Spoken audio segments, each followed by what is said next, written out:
Now that Samsung has introduced the Galaxy Z Flip 5 and the Z Fold 5, it would make sense for us to focus on the next-gen Galaxy S phones slated to launch next year. We have information on a major upgrade the Galaxy S24 and the S24 Plus are likely to get, something which has been exclusive to the Ultra model. Popular tipster Ice Universe has spread the word that the Galaxy S24 and the S24 Plus will come with the LTPO Display tech, which will be a good addition to the less expensive Galaxy S24 phones. For those who don't know, Samsung introduced an LTPO display for the Galaxy S21 Ultra and kept it restricted to the Ultra models up until now. This could change in 2024 and we might finally see a high-end feature for the other Galaxy S phones. This tech results in a variable refresh rate, which changes based on the content running on the display. With this, you can get a longer battery life out of the phone. Apple has also been making an LTPO display exclusive to the Pro models, and it seems like this will continue this year too, as the iPhone 15 and the 15 Plus will most likely have a 60Hz OLED display. Another piece of information reveals that the S24 and the S24 Plus will feature thinner bezels, which is something rumored for the iPhone 15 Pro models too. Both the S24 and S24 Plus will feature narrower bezels compared to the S23 and S23 Plus. It may be good for aesthetics, but the real problem still lies inside.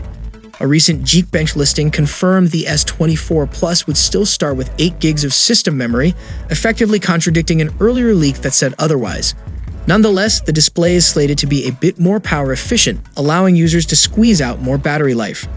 Although the S24 Ultra will look a lot like the Galaxy S23 Ultra. Meanwhile, the S24 Ultra has been reported to tout a few design changes, with the most notable being a switch from aluminum to titanium.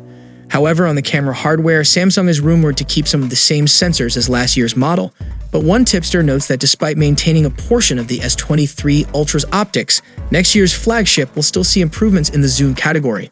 It makes little sense to introduce new camera sensors every year, especially given that Samsung might have to maintain the same asking price of the Galaxy S24 Ultra as the S23 Ultra. Keeping the same sensors allows the company to save up on R&D, production, and other costs, but it is still surprising to hear that the 2024 flagship will ship with unchanged zoom levels of 3x and 10x. Regardless, Ice Universe states on Twitter that irrespective of the lack of change here, Samsung is expected to improve the zoom capabilities of the S24 Ultra. Sadly, the tipster did not go in-depth on what those improvements were, though it will be more at a software level and might be present in the default camera app of the S24 Ultra. One area where manufacturers have room to improve is better image stability when using the 3x and 10x optical zoom features. Like the Galaxy S23 Ultra, Ice Universe's tweet suggests that the successor will ship with 2 telephoto cameras, both touting varying levels of zoom. So, what do you guys think about these new primary changes on the vanilla S24 models? Let us know your valuable thoughts below in the comment section. And for more Galaxy updates, you can check out our channel. See you in the next one. Peace out.